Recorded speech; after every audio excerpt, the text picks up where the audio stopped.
The ninja is often thought to be one of the sneakiest, most effective, and most skilled special forces unit, and they didn't even need to use firearms. Whether you're a fan of Japanese culture is not important. There's always a bit to learn from these silent warriors. From the history of the ninja to their favorite weapons, here are ninja weapons and equipment. Hi guys, this is Wacky Universe presenting to you right here on American Eye. Be sure to subscribe to my channel for interesting videos just like this. 13. History of the Ninja. The ninja has been considered to be one of the most effectively and trained special forces unit throughout history, and their missions included anything from espionage, infiltration, assassination, and guerrilla warfare. They managed to uphold a strict code of honor and have existed since the 12th century. Although they've been associated with legends and movies, the tale of the ninja is quiet. When Japan was ruled by a feudal system, rival clans would begin to train what we know of today as true ninjas. The original ninjas first used the mountains of the Mie prefecture to train in secret and to remain hidden from the public. The ninjas would raid castles or outposts of rival clans and destroy them in the middle of the night. Many innovative weapons and equipment were utilized with effectiveness to scale castle walls or to swiftly eliminate enemy targets. Ninja versus Samurai. During feudal Japan, the samurai were like the knights of Europe who would often own much land and would be the ones who would typically hire the ninjas to do their dirty work. The samurai lived by a special code of honor known as bushido, which would dictate how they would fight and conduct themselves on a daily basis. It was much more honorable to die in battle than surrendering, which was an idea they lived by well up until the 20th century in Japan.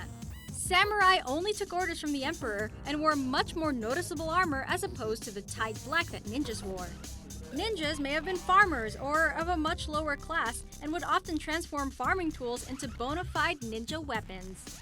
Both were extremely skilled in weaponry and feared by the masses for their ability to execute.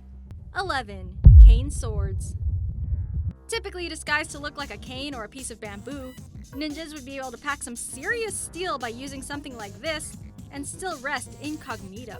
Also known as the shikomizue, a ninja could just pretend to be an old man hobbling down the street with a cane, which would allow them to get closer to their intended target.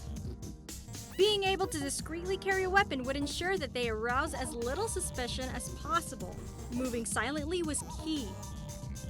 And then they would unsheath the sword, which would have a similar blade to a katana. 10. Metsubushi.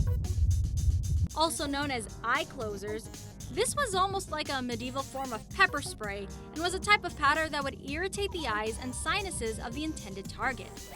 It was often administered by placing the powder in the hand and then blowing it in the face of the victim. This was perfect for ninjas when they needed to escape from an unwanted situation. Once the eyes were blinded, the ninja could make an escape or hide somewhere. One type of Metsubushi contained the following ingredients: ashes, ground up pepper, mud, flour, and dirt.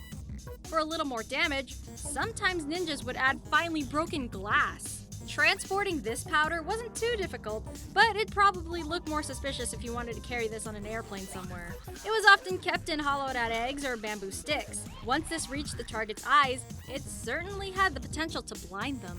9. Kusarigama. Also known as the Japanese sickle, this ninja weapon will basically tie you up and drag you to your ultimate end, and it should be handled with the utmost concentration. The two weapons used together often complement a specific type of fighting, especially against sword-bearing opponents.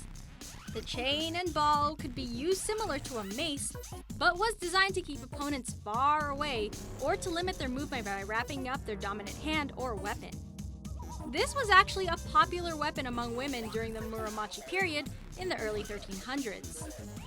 It's more than likely that ninjas began adopting this weapon as a secret tool. Once the opponent was slightly immobilized, the person could attack with the sickle and leave a lethal blow. 8. Nunchucks.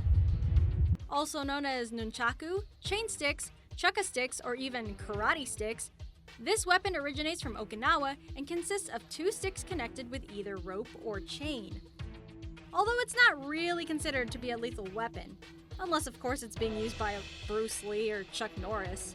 In any case, the nunchaku origins are somewhat of a mystery, but many still believe it was a type of agricultural tool used for harvesting rice or soybean.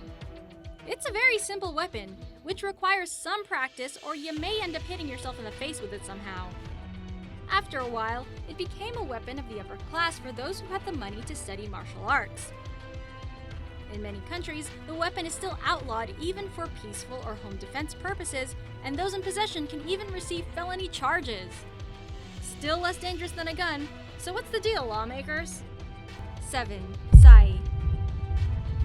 This ninja weapon originates from the outside of the Japanese islands, and it likely originates from somewhere else like India, Thailand, Malaysia, or elsewhere in Southeast Asia, and possibly brought by practitioners of Buddhism to the peasants of Okinawa. Used by some of the fiercest ninja turtles out there, the sai has many different purposes. Although it's short and a pretty simple weapon, it can definitely be lethal if it's used for stabbing. Described as being like a trident-type dagger, it's symbolized with 2 prongs on each side, which can be used for more non-lethal attacks and trapping the weapon of the opponent. Sometimes leaving a trail of blood would give you away, so sometimes the butt of the handle would be used for bludgeoning in certain situations. Domestic police in Okinawa would make arrests using the sai once it proved to be an easy weapon to carry and effective in controlling the crowd. Ninjas would likely use 2 of these, 1 in each hand. The sai are used for blocking, strikes, parries, and are ways to capture the weapon. 6. Metsubushi. Also known as the makibishi, this is basically the Japanese version of a caltrop that were used to slow down angry samurai who were trying to chase after them. They were placed in strategic locations, and the pursuers would be halted with a cold and sharp surprise in their foot. With ninjas also having an advanced knowledge of medicine and various plants, they could utilize poison to their advantage, which might be lethal or just put them to sleep. Poison was a very convenient weapon to utilize, and it was dipped into many of the weapons we're mentioning today. The iron caltrops used by ninjas had 4 sides to them, which would allow them to be thrown and have sharp endpoints upwards no matter what. 5. Yumi, ninja bow. The bow or yumi was a very simple yet effective weapon for both the samurai and the ninja, with the oldest one dating back to the 5th century in Japan. The yumi is considered to be different since it's asymmetrical, and they were made from a flexible piece of laminated bamboo. The bows were often taller than the person using them, but smaller ones were made to make them more portable. Traditionally, the string of the yumi is made from kelp, but modern-day archers competing in contests will prefer to use Kevlar, which is much more durable. Since ninjas need to operate in total silence, the firearm was simply not a choice. 4. Techoekaki. Some have described fighting someone wearing a pair of Techoekaki to be similar to fighting a wild bear or lion. The sharp claws seem like a surprising weapon for a ninja to have, and many wouldn't even know they were wearing one until it's too late. Similar to the claws seen in films such as X-Men, the Techoekaki also has its origins in agriculture and were mainly used for reaping weeds. It can also be used for both offensive and defensive purposes, as long as the person was getting up close and personal. 3. Blowgun. Among one of the favorite tools used for assassination by ninjas was of course the blowgun. Blowguns are simple, accurate, easy to conceal, and of course, silent. One of the best things about blowguns for ninjas was the fact that you could easily make them appear to simply be flutes and not a deadly weapon. Some would pretend to be street performers and try to approach their intended target with stealth and precision. In order to transform the flutes into blowguns, all they needed to do was wrap a piece of paper over the flute holes to ensure maximum range. You might think it doesn't fire a projectile large enough to cause a fatal injury, but that's not the case. 2. Kaganawa. How do you think ninjas manage to scale tall castle walls and get into places where they're not supposed to be? Well, that would be with the Kaganawa, of course. It was constructed quite simply with a grappling hook at the top of a long braid of rope that would measure about 15 feet long or even longer in some cases. Ninjas would throw the hook onto something that it could latch onto and climbed up their destination. If needed, the Kaganawa could be used as a weapon like most of their equipment, if it was swung fast enough at their enemy. The rope could certainly prove to be useful in case they needed to tie up some hostages or whatever the case may be. The rope would also be used to set up as a tripwire when they were expecting an enemy to walk through a door. Seems almost like a ninja could turn just about anything into a weapon. 1. Shuriken. Also known as the ninja star, the ninja would keep these hidden until he or she got close enough to throw one at an enemy. They weren't necessarily developed to be lethal, but more designed to be a nuisance to anyone who got hit with one. Ninjas would aim these at vulnerable parts that were not covered in armor, and it would definitely suck to get hit with one. Once the enemy was covered in ninja stars and weakened, the ninja would be able to approach the enemy and either finish the job or tie them up as a hostage. Some shurikens were dipped into animal feces to promote the chances of it causing an infection. So what do you guys think was the most interesting? Be sure to leave your comment in the comment section below, and maybe we'll feature you in an upcoming video.